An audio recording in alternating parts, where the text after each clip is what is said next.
Terry Benca. I was electrician's mate, second class. We went through the Suez Canal and down to, we stopped in Ethiopia and Jordan. We went up the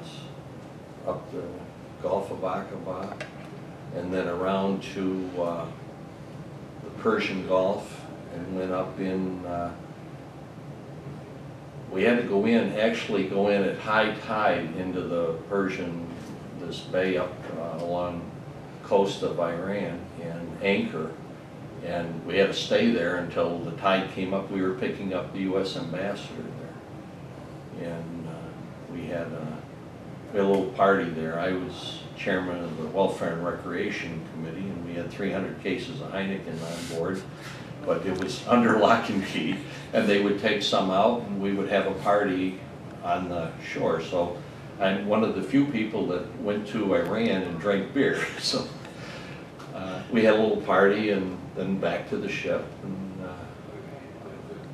that was probably one of the, I'd say, one of the most unusual or highlights of my naval career. When we left there, we went, and I can't remember the name of the port town in Iran.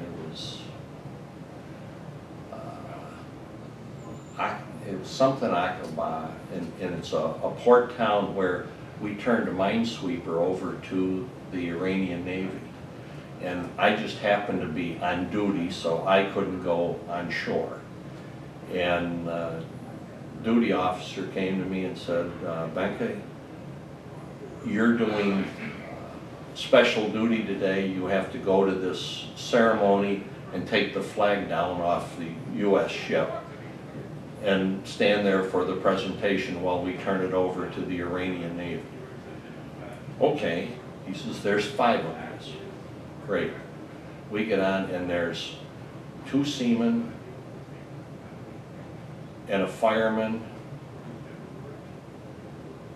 It might have been 3 seamen and a fireman and myself. And I'm the only petty officer. And no officer is going. Oh, by the way, you're in charge. So I have no experience in doing anything like that.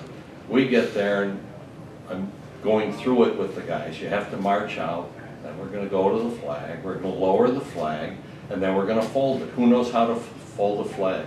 None of them. So we take the flag down. I have one hold the colors, and then I folded the flag up to him, and then we had to march off to the side, get a parade rest, and for an hour I stood there holding the U.S. flag while they made the presentations. It was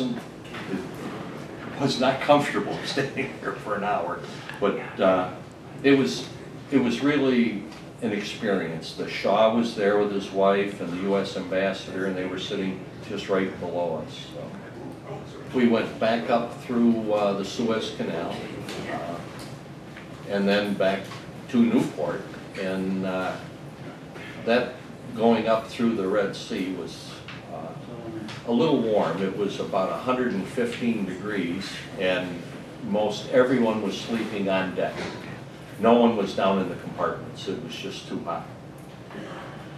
And once we got back, before we went to Nam, they equipped the ship with air conditioning, which was really nice.